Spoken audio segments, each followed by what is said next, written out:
Maagang natapos yung kick-off rally ni candidate Ben Tulfo para nga sa pagkasenador para sa darating na 2025 midterm election.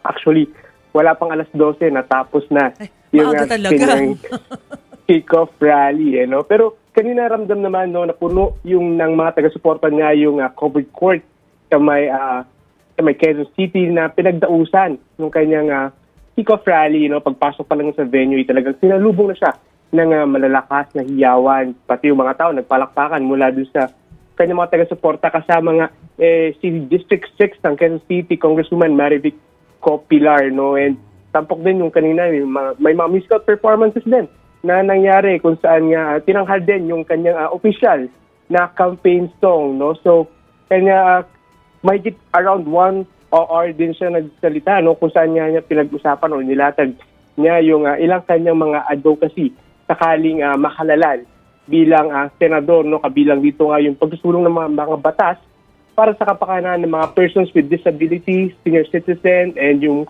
siyempre yung mga nabiktima ng pang-aabuso, pananamantala at panloloko. Parang trademark na nila yon, no? Lagi nang sinasabi na trademark na ng mga Tulfo brothers yung pagtulong sa mga taong nakadanas noon, no? Pero kanina binigyan sabi na rin kanina na kung ano daw mismo yung nakikita ng mga tao, no, sa television program niya, ganun din yung magiging estilo niya.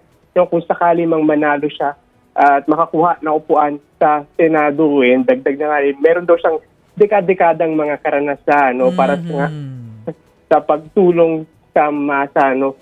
And yun nga, isa rin doon sa nabanggit na kanina is yung pagre-repaso ng mga lumang batas dahil marami daw na mga batas ngayon hindi na daw possible na angkop sa kasalukuyan or sa modern times, no. And yun nga, no, lagi niya sinasabi may mga kasama siyang legal team, no, natutulong sa kanya para masiayos or maamendahan itong mga batas na ito.